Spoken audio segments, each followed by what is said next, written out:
إن الحمد لله نحمده ونستعينه ونستغفره ونعوذ بالله من شرور أنفسنا ومن سيئات أعمالنا من يهده الله فلا مضل له ومن يضلله فلا هادي له أشهد أن لا إله إلا الله وحده لا شريك له وأشهد أن محمدا عبده ورسوله اللهم صل وسلم وبارك على محمد وعلى آله وصحبه وذريته وأمته يوم الدين أوصيكم وإياي بتقوى الله فقد فاز المتقون قال الله تعالى في القرآن الكريم أعوذ بالله من الشيطان الرجيم إنما المؤمنون الذين إذا ذكر الله وجلت قلوبهم وإذا تليت عليهم آياته زادتهم إيمانا وعلى ربهم يتوكلون سمعنا وأطعنا غفرانك ربنا وإليك المصير أما بعد alhamdulillah puji syukur kita panjatkan kehadirat Allah Subhanahu wa taala atas rahmat serta nikmatnya. Alhamdulillah pada pagi hari ini Allah Subhanahu wa taala mengumpulkan kita di tempat yang penuh dan berkah, tempat yang dimana kita Allah Subhanahu wa taala di kalangan para malaikat membanggakan hamba-hambanya.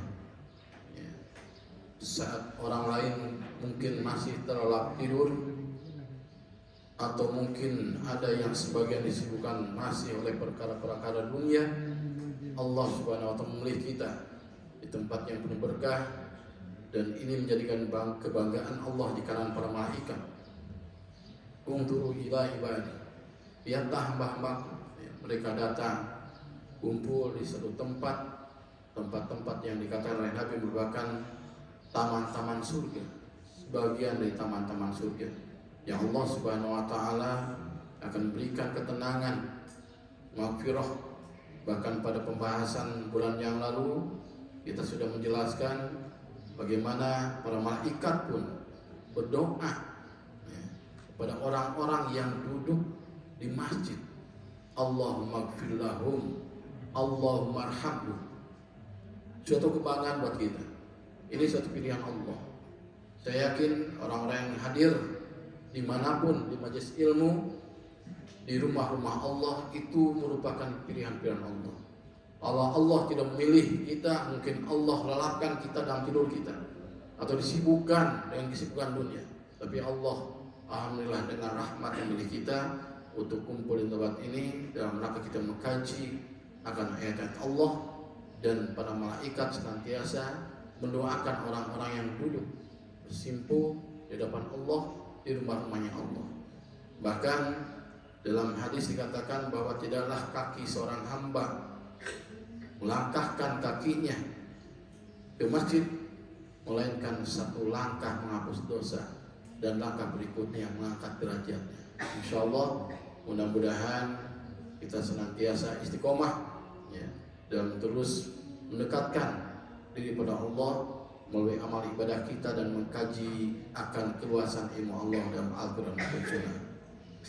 Baik Bapak Ibu sekalian, alhamdulillah pada kesempatan ini kesempatan yang pertama setelah saya pulang haji kemarin untuk bersilaturahim dengan Bapak dan Ibu untuk sedang merangkak kita sharing dalam mengkaji akan ayat Allah. Kalaulah pada pertemuan yang bulan lalu, kalau tidak salah, saya membahas tentang keutamaan pemakmur masjid, keutamaan pemakmur masjid. Nah, ini pada bulan yang lalu sudah membahas hal ini. Salah satunya bahwa pemakmur masjid itu adalah adalah orang-orang yang beriman pada Allah. Alladzina ya'muruna masjidallah man amana billah. Man amana billahi wal yawmil akhir. Jadi salah satu indikator orang-orang yang senantiasa memakmurkan masjid adalah orang-orang yang senantiasa beriman pada Allah. Ini ayatnya, innama ya'muru masjidallah man amana billahi wal yawmil akhir wa aqama as-salata wa ata az-zakata wa lam yakhsha illallah wa asa ulaika yakunu minal muhtadin. Ini orang-orang yang selalu ke masjid, datang, mengkaji akan ayat Allah. Ini salah satu indikator bahwa kita itu beriman pada Allah. Kalau kita tidak beriman pada Allah, nggak mungkin ke masjid. Ya. Ke masjid itu adalah orang-orang yang iman pada Allah. Motivasi iman pada Allah. Kalau tidak ada motivasi beriman pada Allah, itu pasti tujuannya materi, kebendaan, ya, dunia. Ya. Tapi orang-orang yang datang ke masjid adalah motivasi orang-orang yang beriman pada hal yang gaib, pada Allah. Kalau tidak motivasi itu malas. Ya. Bapak-bapak ke kantor, ibu-ibu atau kerja dan sebagainya, itu hati-hati ibu bapak, ya, niatkan karena Allah, sebab sayang gitu. Ya, kita berangkat dari rumah kalau niat pada Allah, niat bukan karena Allah, itu hanya mendapatkan bagian dunia saja. Maka dalam surah An-Nisa ayat 134, A'udzubillahi minasyaitonir rajim, maka yuridu thawabad dunya fa indallahi thawabad dunya wal akhirah. Maka yuridu thawabad dunya. Barang siapa yang menginginkan kebahagiaan dunia, bahagian dunia kita, ya, fa indallahi thawabad dunya wal akhirah. Kalau niat kita pada Allah, fa indallahi thawabad dunya wal akhirah. Maka di sisi Allah adalah bagian kita di dunia dan akhirat. Jadi kalau ibu-ibu dan bapak-bapak, ibadah itu jangan persepsi nanti pahalanya di hati dia. Wa indallahi thawabud dunya wal akhirah. Kita akan kebagian dunia kita dan akhirat pun akan kebagian. Jadi ini Bapak Ibu sekalian, dan salah satu indikator keberimanan kita, ya, pada Allah itu adalah kita akan jadikan salah satu orang-orang yang senantiasa memakmurkan masjid. Jadi masjid itu Bapak Ibu sekalian luar biasa, ya. Dalam hadis dikatakan man banal masjidah fid dunya banallahu baital fil jannah. Barang siapa yang mendirikan masjid di dunia, maka Allah akan bangun istana di surga. Ini saya ingin kaitkan bukan hanya motivasi pembangunan saja, tapi bagaimana Allah Subhanahu wa taala menghargai orang yang membangun masjid itu dengan istana surga. Mengapa? Dikarenakan masjid merupakan hal yang sangat penting dalam kehidupan seorang muslim. Ya, kemarin yang bulan yang lalu kita sudah jelaskan, Rasulullah itu hijrah ke Madinah itu yang pertama bukan istana dulu, tapi masjid Kuba yang pertama itu. Mengapa? Dikarenakan dasar, tonggak, generator yang memancarkan rahmat Allah, berkah Allah ke seluruh rumah-rumah di kampung itu adalah masjid. Masjidnya hidup berarti generatornya hidup.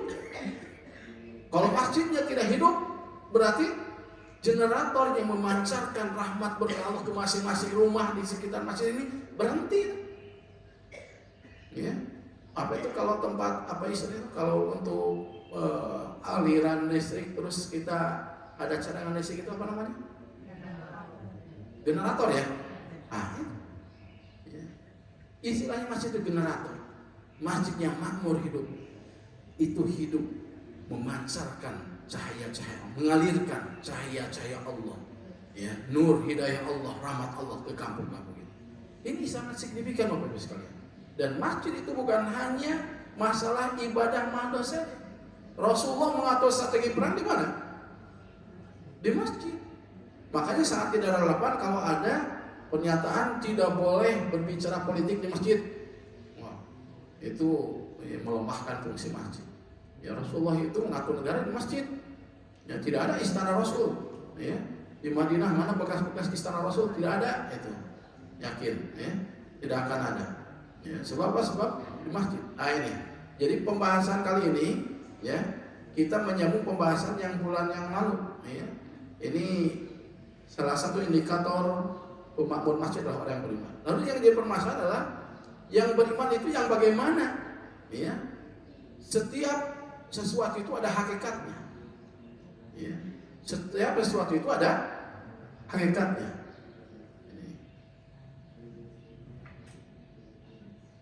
Ini belum berubah.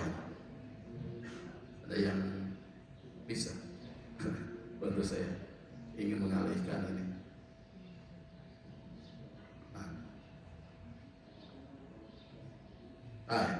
Ya. Oke, lambat rupanya. Oke, tadi salah satu indikator pemakmur masjid adalah iman, orang mukmin. Lalu mukmin yang bagaimana? Yang diharapkan oleh Allah Subhanahu wa taala itu yang bisa memakmurkan masjid, yang dimana masjid itu bisa hidup dan itu menjadi generator mengalirkan akan rahmat berkah, ya, Allah ke tiap kampung, ya, ke tiap rumah yang ada di kampung itu. Nah, jawabannya ada dalam surah Al-Anfal, ya, ayat 2-4. Ya, ini menjadi indikator apakah kita termasuk orang-orang mukmin atau tidak. Baik Bapak Ibu sekalian, saya akan baca dulu, perhatikan. Yang buka Quran, Al-Quran, silakan bisa buka, ya. A'udzubillahi minasyaitonir rajim. Innamal mu'minuna alladzina idza dzukirallahu wajilat qulubuhum wa idza tuliyat 'alaihim ayatuhu zadatuhum imana wa 'ala rabbihim yatawakkalun. Alladzina yuqimuna ash-sholata wa mimma razaqnahum yunfiqun. Ulaika humul mu'minuna haqqan. Lahum darajatun 'inda rabbihim wa maghfiratun wa rizqun karim. Perhatikan.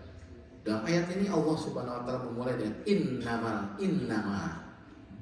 Innama itu adalah ada dua kata. Inna dan ma. Inna takkid, ya, penegasan. Makanya artinya sesungguhnya. Ya. Ma itu nafi. Ya. Nafi itu artinya meniadakan yang lain. Ya. Meniadakan yang lain. Jika inna dan ma itu disatukan, berarti artinya sesungguhnya hanya. Itu. Innama ilahukum ilahu wahid. Innama ilahukum, sesungguhnya hanya Tuhan, hanya Allah, yang lain tidak ada. Nah, dalam kalimat ini Allah Subhanahu wa taala memulai kita dengan kata innamal mu'minuna. Sesungguhnya hanya orang-orang yang beriman yang akan dijelaskan dalam surah yang kedua dan keempat ini. Indikatornya, yang lain-lain tidak. Kalau tidak masuk pada indikator ini, berarti tidak beriman. Nah, ini ayat ini, ya, Imam Hasan Al-Basri, sahabat Nabi, ditanya oleh sahabat yang lain, wahai imam, katanya, apakah engkau termasuk yang beriman? Jawabannya apa? Jika iman diartikan iman pada Allah, iman pada malaikat, iman pada kitab, iman pada Rasul, sampai ke qada dan qadar, saya termasuk yang beriman. Tapi kalau iman dalam arti dalam surah Al-Anfal ayat 2 dan 4 sampai 4, saya belum tentu dan saya belum bisa memastikan saya orang beriman. Ya, ini dijelaskan lagi. Innamal mu'minuna, sesungguhnya hanya orang-orang beriman itu yang bagaimana? Allazina, yaitu orang-orang yang idza dzukirallahu wajilat qulubuhum. Idza dzukirallah, perhatikan, idza apabila dzukira apa?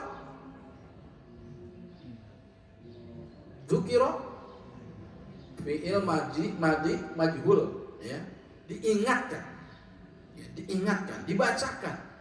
Allah wajilat qulubuhum. Gemetar hatinya. Karena apa? Rasa cinta, rasa takut yang sebenar-benarnya cinta dan takut pada Allah. Ya, bergetar hatinya. Ya. Wa idza tuliyat alaihim, wa idza, dan apabila dan jika tuliyat dibacakan alaihim kepada mereka ayatnya zadatum iman, bertambah keimanan. Ya, suatu saat Rasulullah SAW meminta sahabat untuk bacaan Al-Quran. Ya, sahabat itu menolak. Karena apa? Karena engkau, Al-Quran turunkan pada engkau dan engkau yang paling baik bacaannya. Nah, saya ingin dengar dari. Ketika mendengar bacaan dari sahabat, Rasulullah nangis cukup-cukup. Ya, ketika ayat itu berhenti, sahabat itu berbaca tentang bahwa Rasulullah akan menjadi saksi terhadap orang-orang yang beriman nanti.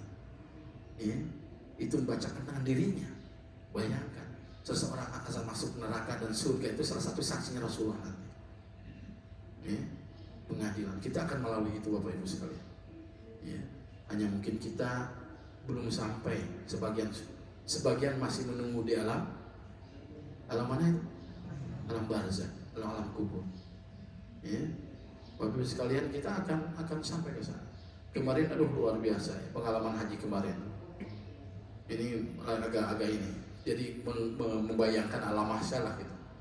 Jadi setiap tahun alhamdulillah saya pergi haji, tapi haji kemarin itu luar biasa. Padatnya bukan main Bapak Ibu sekalian. Padat sekali. Ya. Suatu saat saya ke Arafah, puncaknya ke Arafah. Bis itu tidak bisa dekat dengan tenda, ya, dengan tenda. Jadi jalan kaki kurang lebih 3 kilo. Dengan panas 55 derajat, Bapak Ibu sekalian.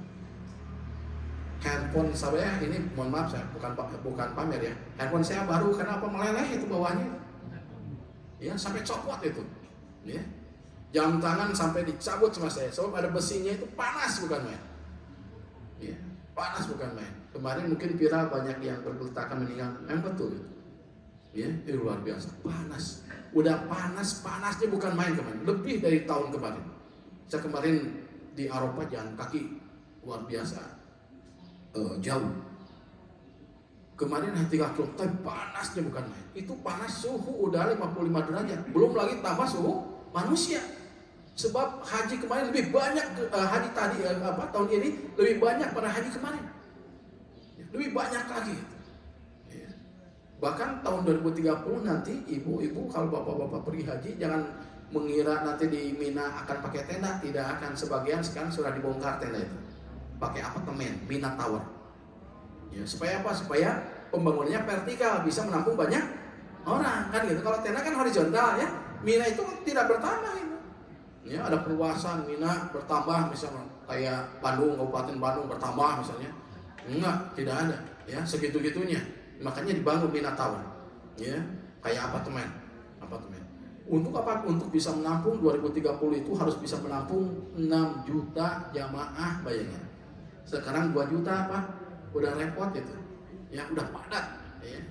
Ini nanti 6 juta. Ya. Jadi ceritanya kemarin itu panasnya bukan main. Jalan kaki sampai ketika sampai di Arafah, udah khutbah saya itu memimpin sholat duhur dan asar kan. Kalau di Arafah itu apa yang dilakukan ibu bapak sekalian? Coba saya mau tanya pengetahuan tentang hajinya nih. Ya, lupa lagi jangan. Kalau di Arafah itu kan ketika Arafah itu tempat dijabah, tapi hanya tanggal 9 Zulhijjah saja. Dari mulai duhur sampai maghrib. Sebaik-baiknya waktu, sebaik-baiknya doa adalah Arafah. Luar biasa ya. Jalan kaki bu, bapak 3 kilo sebentar, sedikit sebenarnya 2 kilo. 3 kilo untuk ukuran saya kalau haji itu ya, sedikit. Tapi panasnya bukan main. Kebetulan saya tidak sarapan karena ngurus jamaah. Energi terkuras, keringat, kain ihram yang bagian atas bawah itu basah karena keringat. Sementara di dalam nggak ada makanan. Ya. Minum hanya berapa, 1 botol pun tidak. Sarapan tidak, karena apa? Ngurus jamaah. Gitu kan. Ketika selesai khutbah pun udah mulai. Saya itu, aduh ini akan meninggal atau tidak ini? Ya, saya antara sadar yang tidak itu. Tapi untung yang disampaikan benar gitu ya. Dengan caprak gitu. Kalau nanti nggak caprak gitu. Udah khutbah, terus pimpin sholat duhur dan asar. Udah alhamdulillahnya duhur dan asar itu masih kuat berdiri Bapak Ibu. Setelah duhur dan asar itu saya kayak mau meninggal itu. Jadi pengalaman yang belum pernah teralami sebelum-sebelumnya. Itu pusing, terus kaki nggak bisa digerakkan. Sambil duduk. Ya Allah kata saya. Saya bilang ke jamaah, mohon maaf. Saya duduk dulu seperti ini ya, saya nggak kuat kata saya. Sebab apa? Sebab mungkin keringat udah terkuras energi, sementara di dalam kosong. Kayak mobil, motor dipaksakan di gas, ari bensin daya gitu. Sakit itu. Luar biasa. Jadi udah nggak ini. Aduh ya Allah, kuatkan saya kata saya. Saya belum berdoa sebenarnya itu. Hanya mengucapkan sesuatu pada Allah. Ya Allah, saya itu belum sarapan kata saya. Ini saya takut meninggal jamaah dengan siapa kata saya. Itu ibu bapak sekalian, itu kata hadis, dalam hadis sebaik-baiknya doa itu adalah doa di Arafah. Baru bicara gitu bapak sekalian. Itu ada orang Turki depan saya jalan lewat bawa konsumsi, dua-duanya berlainan malah tabrakan depan saya dan makanannya jatuh depan saya. Itu cash bu bapak. Betul, kata jamaah Pak Ustadz, cash katanya. Itu saya itu belum berdoa, ya Allah saya belum sarapan, sakit nggak kuat kata saya. Saya kuatkan saya, sebab kalau saya sakit jamaah yang siapa, gitu kan? Orang Turki itu di tenda, kebetulan sebagian orang Turki. Itu bawa konsumsi banyak gitu, belainan arah. Saya lihat dari kejauhan gitu. Kalau saya pengen makan gitu, tapi saya malu, saya minta, saya berdiri nggak kuat. Itu ternyata ditabrakan depan saya dan jatuh. Saya bilang ke orang Turki, ini makanan ambil. Malah disimpan, diletakkan depan saya. Masya Allah, kata saya. Case, ya. Case itu. Jadi luar biasa, banyak pengalaman. Saya berpikirnya tentang alam mahsyar. Itu bayangkan kondisi panas begitu. Nanti kita semua ini pasti Bapak, termasuk saya nanti akan hidup di alam mahsyar entah berapa ratus tahun dalam kondisi panas. Bahkan hadis dikatakan antara matahari dan tempat kita tinggal hanya satu hasta, bayangin. Ya, ini baru 55 derajat ya. Ya Allah, kata saya berpikir, saya sambil jalan, ya Allah ini panasnya baru 55 derajat, handphone sampai meleleh, kata saya. Yang tangan sampai dibuka ke alam mahsyar gimana? Ada alam mahsyar ada kena handphone ya. Maksudnya panasnya bukan main gitu. Dan itu akan teralami. Kita terasa nyaman aja sekarang baru di dunia. Bapak Ibu sekalian harus diingat hidup itu masih panjang. Masih panjang. Makanya jangan terus sombong sekarang. Ya. Jangan terus sombong karena apa boleh jadi apa yang kita sombongkan, apa yang kita banggakan tidak memberikan apa-apa ketika di alam mahsyar. Ya. Nah, makanya untuk kita terlindungi dalam mahsyar ada 7 golongan itu yang kaitan dengan masjid. Apa itu? Salah satunya adalah seseorang yang hatinya senantiasa terpaut dengan masjid. Ya, makanya kalau nanti dalam mahsyar kita ingin dilindungi yauma la zilla illa zilluh, pada hari tidak ada lindungan kecuali lindungan Allah, maka jadilah salah satu kelompok golongan dari 7 golongan yang dijanjikan Rasul akan dilindungi pada alam mahsyar. Salah satunya itu. Ya. Baik, Bapak Ibu sekalian. Nah, jadi apa namanya itu? Ya kita kembali pada yang tadi, ya. Orang yang beriman itu apa? Yang pertama idza dzukirallah wajilat qulubuhum. Ketika dibacakan, diingatkan Allah, wajilat qulubuhum. Bapak Ibu sekalian, Bapak Ibu mungkin ya mengalami masa muda, ya. Cinta pada seseorang kan itu ya, yang sekarang jadi suami, yang sekarang jadi istri kan itu ya. Kalau cintanya sangat cinta, disebutkan namanya saja itu udah gitu. Ya. Gimana tuh? Terbayang kan gitu. Saking cintanya gitu ya. Ini seorang mukmin cinta pada Allah itu asyaddu hubban lillah. Sangat cinta pada Allah. Sehingga ketika disebutkan saja kata Allah itu akan gemetar hati dan ingat akan perintah-perintahnya.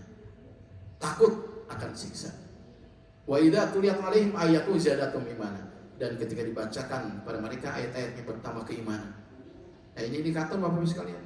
Ya, indikator kita selama ini baca Quran berapa kali satu hari, apakah ada efeknya terhadap keimanan kita atau tidak? Ya. Ya, indikatornya tenang tidak ketika kita baca Quran. Ya, ini baca Quran ingatnya ke resiko gitu kan. Baca Quran ingatnya ke tugas di kantor. Hati-hati ya. Mulut antara mulut dengan hati tidak senyawa. Ya. Usahakan ketika mulut kita baca Al-Quran, hati kita senyawa dengan apa yang kita bacakan. Makanya yang paling baik adalah ketika baca Quran kita paham artinya, maknanya, ya, supaya kita meresapi. Wa ala rabbihim yatawakkalun, yang ketiganya, dan kepada Rabbnya, Tuhan mereka menyandarkan segala urusan. Ya, wa 'alallahi falyatawakkalul mutawakkilun. Pada Allah lah, ya, falyatawakkalul mutawakkilun, menyandarkan segala urusan orang-orang yang tawakal. Ya. Apakah kita menyandarkan urusan pada suami, pada istri, pada kantor, tempat kerja, uang dan sebagainya, hati-hati. Ya, orang yang beriman itu wa 'ala rabbihim yatawakkalun. Ini tawakal mudah diucapkan, susah pada prakteknya itu. Gimana tawakal tapi ada kegebegan kene itu. Ya, Pak resiko tersakali itu tawakal kalau tapi bapak nawi kegebegan teh. Ya. Akhirnya pinjaman online lah gitu ya. Nah, itu. Jadi susah. Tawakal itu kita sudah tidak lagi masuk pada wilayah rezeki, Bu, Bapak sekalian. Sebab wilayah rezeki itu wilayah siapa? Allah. Kita mah hanya menjalankan sekarang Allah. Wilayah rezeki Pak, itu wilayah Allah. Allah yang memberikan rezeki. Ya, jangan sekali-kali kita menjalankan rezeki pada diri kita sendiri. Itu wilayah Allah, itu yang membuat kita tidak tawakal pada Allah itu.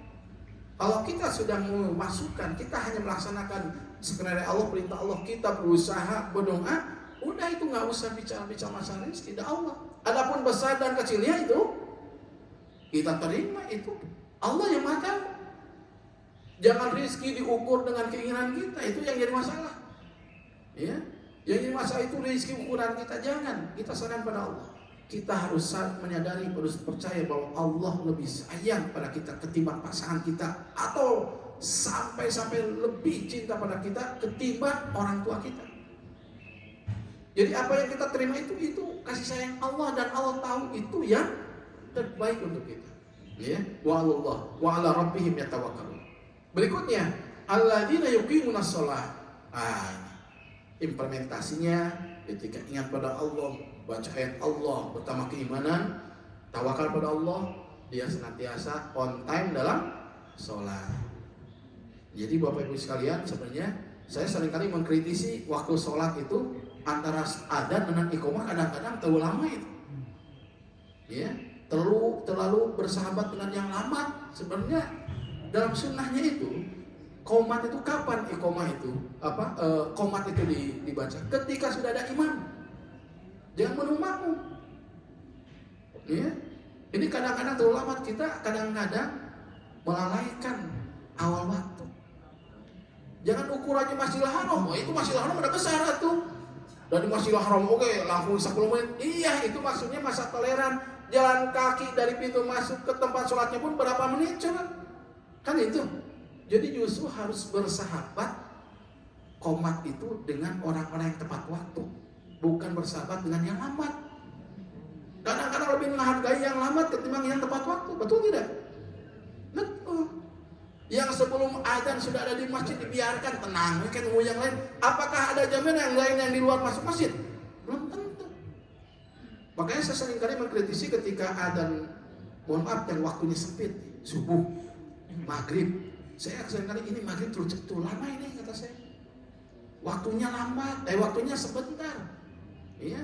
Ini kalau lambat nanti keburu isya, dan itu ketika menunggu lalu orang yang menunggu itu meninggal, itu tanggung jawab tuh DKM tuh. Saya belum sempat sholat itu. Ya, ketika Allah tanya kenapa kamu tidak sholat, ketika kamu udah masih hidup, kamu masih ada waktu untuk melaksanakan sholat maghrib. Maghrib sudah ada. Nanti yang ditanya itu DKM nah itu, ya si timernya dilambatkan, nah itu nanti DKM tanggung jawab itu. Ajiru bisolah qoblal paut. Percepat sholat sebelum habis waktu itu. Ya saya sering mengkritisi. Ya, jadi nanti disetting saja. Maghrib dan subuh jangan disamakan dengan isya. Ya, sebab itu sangat sempit waktunya. Ya, sangat sempit. Ya, jadi perhatikan di sini alladzina yuqimunas shalah. Yuqimunas shalah itu bukan hanya menjalankan, melaksanakan salat, tapi menegakkan awal waktu sebelum adzan sudah di masjid. Coba Bapak Ibu sekalian, kita seringkali tepat waktu dalam kerja. Ya, sebelum waktunya absen kita sudah ada di tempat kerja. Itu di berapa gaji Bapak dan Ibu sekalian? Apakah bisa menjamin sampai nanti akhir hayat bisa cukup? Tidak. Padahal waktu sholat itu kata Rasulullah, sebaik-baiknya amal itu waktu sholat, baik awal sholat. Ya, kita seringkali persepsi kita, mindset kita dunia itu. Kalau kerja mah jam 7:30 maksimal jam 7 sudah di kantor. Ini adzan yang berapa sudah ditunjukkan itu waktu sholat. Jadi sebenarnya hidup kita itu adalah menunggu sholat. Kita kerja itu di sela-sela waktu sholat. Harus hafal tuh jam duhur jam berapa, asar jam berapa. Masa kita hafalnya waktu drakor, wah drama Korea jam berapa hafal tuh. Bapak-bapak Piala Eropa sekarang kapan jam berapa hafal, tapi waktu sholatnya hafal, dosa tuh.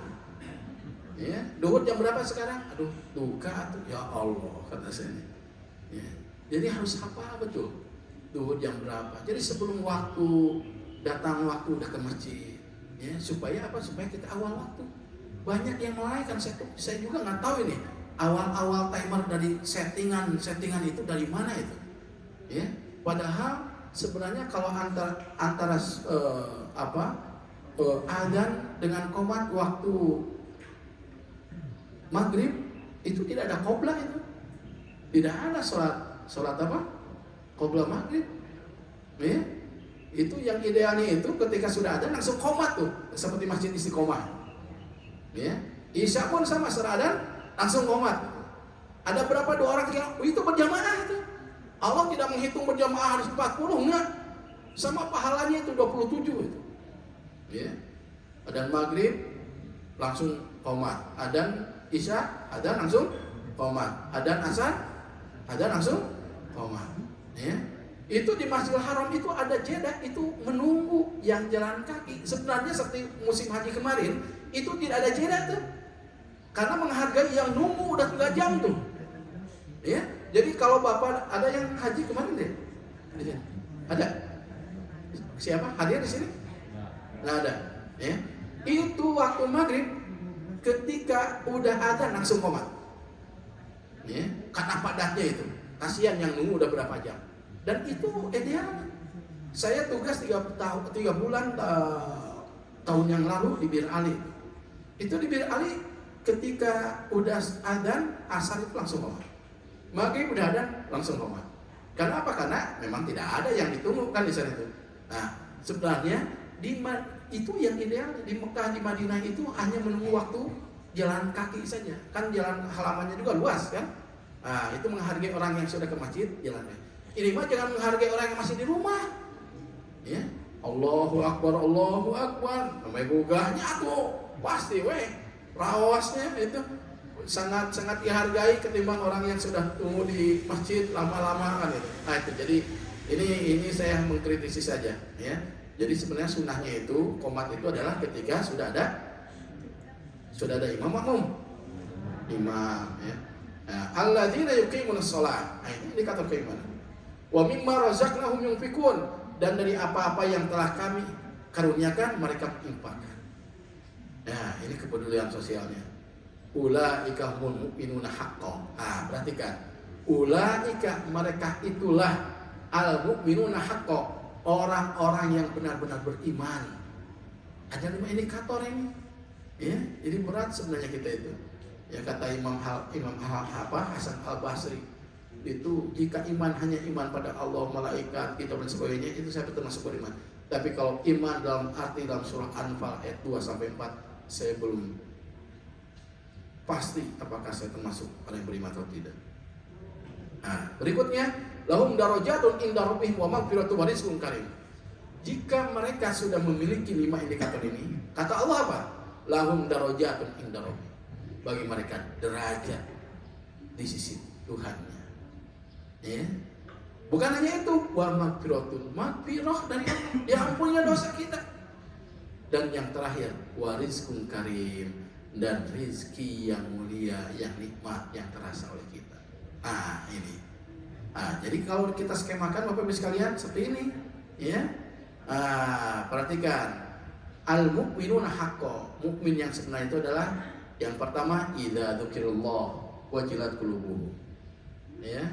Nah, kita bergetar hati itu ketika mendengar kata Allah atau mendengar nama siapa itu. Hati-hati itu nama Allah mah santai Allahu Akbar, Allahu Akbar. Betah itu handphone. Tapi kalau berdering telepon, wah langsung diangkat. Nah, ini nih hati-hati ya. Kadang-kadang telepon yang tidak terangkat, aduh, mohon maaf saya tadi tidak terangkat. Tapi kalau Allah mah tidak mohon maaf tuh. Hari-hari ya. Kadang-kadang kan itu ya, lambat sholat juga Allah, aduh tidak malu kepada Allah. Padahal kita diberikan isi oleh Allah, dihidupkan oleh Allah. Ya, Allah pemilik alam semesta. Yang keduanya, wa idza tuliyat alaihim ayatuhu zadatum imana. Baca Al-Qur'an, setelah baca Al-Qur'an ada efek, dampak, meningkat iman. Bayangkan baca Quran 5 kali sehari, berarti ada peningkatan 5 kali keimanan kita dalam sehari. Duh, alhamdulillah Allah, hari ini dapat pelajaran ini dalam Al-Quran. Ya. Baca Al-Quran, resapi maknanya, hayati, alhamdulillah. Itu kan makin sempurna itu. Ya. Jadi ketiganya, wa ala rabbihim yatawakkalun. Urusan masalah dunia pada Allah, tawakal. Ya, jangan sampai kita masuk pada wilayah Allah. Nahnu narzuqukum. Kami yang akan merizki kamu sekalian. Jadi Allah yang akan rezeki, bukan wilayah kita. Ya, jadi jangan sampai masuk wilayah Allah. Ya. Nah, sebenarnya Allah itu sebenarnya ingin kita itu tidak stres, tidak depresi. Allah itu sayang kita, jangan terlalu capek mikirin hal yang kita tidak akan mampu. Wa 'alallahi falyatawakkalul mutawakkilun. Ya, wa 'ala rabbihim yatawakkalun. Pada Tuhannya tawakal, serahkan segala urusan. Asal kita usaha, jangan sampai akun mereka Allah wes akun tapi usaha henteu. Itulah Pak, salah ya. Usaha tidak, doa tidak. Bapak usaha atuh ini ngarengkol wae udah sebut tawakal suka usaha oge kan salah itu. Ya. Itu kita usaha. Bahkan ketika setelah Rasulullah itu kan melarang tidur itu setelah subuh dan setelah asar. Setelah subuh itu adalah waktunya Allah memberikan rezeki. Bayang. Waktunya Allah memberikan rezeki, kita tidak hadir, ujung ngarengkol, nggak kebagian. Ya. Nah, makanya setelah subuh itu, Bapak Ibu sekalian, apa yang kita bisa kerjakan. Ya. Bapak ngepel, pokoknya asal hadir ya. Soalnya teh, Pak Asep hadir, dia ngepel kan gitu ya. Nah, ini dia di absen gitu. Ini mah Pak Asep ngarengkol, wah, dekat bagian rezeki itu. Ya. Ini makanya udah subuh kerja apa yang bisa kerjakan, ya bantu rumah dan sebagainya. Untuk bapak-bapak bukan suatu kehinaan ketika membantu pekerjaan ibu, gitu kan. Sebab Rasulullah bayangkan, saya tidak membayangkan Rasulullah sesibuk Rasulullah gitu. Sesibuk kita pun sibuk kadang-kadang ada yang lupa gitu. Itu bayangkan Rasulullah seorang Rasul, Khalifah, Panglima, wah semuanya Rasulullah. Tapi masih sempat membantu pekerjaan Siti Aisyah. Masih sempat ngejahit bajunya ya yang berlubang. Bayangkan. Kita mah asisten rumah tangga ya. Nyepeng sapu teh kadang-kadang kalau ada kakeuh sokat gitu ya. Pakai sapu. Bukan tugas sapu ya. Jadi pokoknya udah subuh bangun ya, kerjakan sholat. Ya, ini bentuk tawakal ya, usaha berdoa. Setelah itu urusan jangan masuk pada wilayah rezeki, itu wilayah Allah. Isarannya besar atau kecilnya Allah yang Maha tahu sesuai dengan kualitas pekerjaan kita. Dalam hukum ekonomi kan gitu. Hukum ekonomi apa? Kalau risikonya besar, pendapatannya besar juga. Ya, makanya bapak dan ibu kalau ingin rezekinya besar, kena capek, kena kesangan, ya. Di rumah tercapek lompatan, supaya kesana. Nah, berikutnya alladzina yuqimunas shalah. Orang-orang yang menegakkan sholat. Nah, ini bapak sekalian, menegakkan itu termasuk waktunya, tepat waktu. Ya, ya. Inna sholata kana kitabam mauquta. Sesungguhnya sholat itu adalah waktu yang sudah ditentukan, tidak menyesuaikan yang lain. Ini saya kaget ada suatu saat saya ke masjid, ya kata saya kenapa ini kok belum ada jamaah? Ini minta diundur katanya waktu komatnya. Ya Allah ya Rabbi. Coba ada request gitu masjid bayar request itu. Ya, komat minta diundur jadi 15 menit. Aduh kata saya. Robah itu bahaya kata saya. Ya, sebab itu termasuk orang yang melalaikan sholat. Alladzina hum an sholatihim sahun, lalai, ya justru harus cepat-cepat sebab khawatir keutamaannya sudah lewat, ya keutamaan sudah lewat.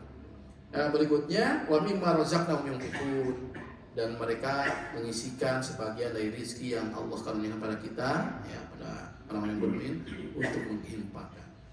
Jadi Bapak Ibu sekalian, saya singkatkan saja ini karena waktunya juga, ya. Jadi intinya ada tiga perintah dan ada 3 capaian yang akan kita capai dari surah Al-Anfal ayat 2 sampai 4 ini. Ya, perhatikan di sini. Ya, saya singkatkan saja. Perhatikan, yang pertama indikator dari 5 itu kalau diklasifikasikan ada 3 ya perintah 3 instruksi dari Allah dan 3 target yang akan kita dapatkan. Apa yang pertama? Yang pertama adalah wilayah amal hati kita. Apa itu yang pertama? Yang pertama, wilayah amal hati adalah gemetar hati saat disebutkan nama Allah. Ya, disebutkan nama Allah. Ada nggak kita terasa tergugah, terhindar dari kemaksiatan, terhindar dari melalaikan waktu ketika disebutkan nama Allah? Ini amal hati. Yang keduanya, bertambah keimanan saat membaca ayat Al-Quran. Ya. Dan yang ketiganya, berserah diri pada Allah. Ya. Ini amal hati. Targetnya apa? Darajat. Kalau kita sudah mencapai dalam amal hati ini, kita akan ditinggikan derajat kita di hadapan Allah Subhanahu wa taala. Lahum darajatun inda rabbihim. Nah, ini kaitan dengan amal hati kita. Yang keduanya itu amal tubuh, amal jasad kita. Apa itu? Mendirikan sholat, ya, tepat waktu, bacaannya betul, caranya betul. Sebab apa? Sebab kalau sholat itu adalah ibadah ya sudah ditentukan, tidak bisa pakai improvisasi, ya. Kalau haji ada wilayah teknologi masuk. Apa itu? Contohnya seperti tawaf dan sa'i, ya. Tawaf sa'i itu dulu kaget ketika ada skuter. Aduh, masa tawaf pakai skuter? Ya. Ternyata saya pakai skuter itu kecepatannya hanya 10 km gitu. Tidak bisa 100 km per jam. Oh, MotoGP itu. Terus ya. Dipakai rem gitu kan. Pakai rem. Saya coba, bukan saya nggak mampu, saya ingin coba kan gitu ya. Jangan sampai ada jamaah nanya, Pak Ustaz di skuter kumaha? Aduh, belum cobaan. Nah, saya coba dikirain 100 km per jam gitu, bisa nih, kayak biasa kan pakai motor cepat juga saya gitu, bisa 100 km. Ternyata, aduh kata saya, ternyata cepetan jalan kaki ketimbang skuter. Skuter itu kan muternya jauh, ya, terus kecepatannya hanya 10 lah gitu, kurang lebih. Kalau jalan kaki kan putarannya kecil, ya, dan bisa cepat. Ya, dibuktikan waktu itu ada jemaah saya, Bapak pakai skuter, saya jalan kaki cepetan siapa? Ya. Ternyata saya pun nggak cepet-cepet, jalan kaki biasa aja gitu. Ternyata, Pak, di mana? Masih Pak Ustadz. Oh, dengan cepetan saya, kata saya. Jadi wilayah teknologi masuk tuh. Sekarang bukan skuter lagi, apa itu? Golf car, kereta golf, ya. Satu mobil golf itu kapasitas berapa? Saya belum coba tuh. Ya, kalau itu belum coba, itu baru-baru. Ya, ada jalannya di atas, kayak jalan tol. Khusus untuk kereta golf itu, mobil golf itu, ya, mobil golf itu ada khusus, ya, itu. Kalau sholat tidak ada teknologi masuk, ya, sholat berjamaah pakai Zoom, linknya dikirim, nggak bisa. Dikarenakan lagi hujan, Bapak Ibu nanti sholat berjamaah ini linknya misalnya, nggak bisa, harus ke masjid, tidak ada wilayah teknologi itu, ya, teknologi masuk nggak bisa, ya. Makanya sholat harus betul-betul, ya, waktunya, gerakannya, bacaannya. Periksa lagi Bapak Ibu sekalian, jangan merasa gengsi kali-kali buka buku bacaan sholat sesuai dengan Quran dan Sunnah, khawatir ada yang lupa, ya. Saya masih ingat itu, ada ceritanya Bang Imaduddin Abdurrahim, ya, salah satu aktivis Masjid Salman ITB, ya. Bang Imad sering dulu di RCTI, ya, yang generasi tua lah, ya, generasi tua semua ya gitu ya. Bang Imad di RCTI dulu, wah luar biasa kajian-kajiannya, ya, sangat menarik karena dengan pendekatan ilmu sains, ya. Ingat itu Bang Imad cerita ada mahasiswanya yang ketika ujian nggak lulus terus. Bimbingan Bang Imad dan mahasiswanya ujian nggak lulus terus. Akhirnya dikonsultasi pada Bang Imad. Bang Iman itu seorang engineer tapi ulama, ya, luar biasa. Saya banyak belajar, makanya saya aktif di Salman dulu waktu kuliah di UIN. Itu bukan aktif di UIN, tapi aktifnya di ITB di Salman karena tertarik oleh pembahasan Bang Iman ini. Lalu ketika konsultasi mahasiswa itu Bang Iman apa nasihatnya? Perbaiki sholatmu, jangan-jangan ada doa yang dalam sholatmu tidak betul. Ternyata ketika mahasiswa itu perbaiki, baca, ada yang tertinggal doa ketika duduk di antara dua sujud. Apa itu? Warfa'ni, gantikan derajatku. Setelah itu diperbaiki, lulus itu. Jangan-jangan permasalahan hidup kita pun terjadi karena bacaan sholat kita tidak betul. Ya, hati-hati. Ya, mulut kemana? Ya, pikiran mah kemana? Kadang-kadang. Ya, makanya sujud terakhir itu sering lama karena mikir ini rakaat kedua, katilu kan itu. Ya, itu sujud terakhir. Karena ngelamun. Ya, apalagi kalau wirang itu saya jadi imam, aduh lupa ini. Imamnya ngalamun, aduh bahaya itu.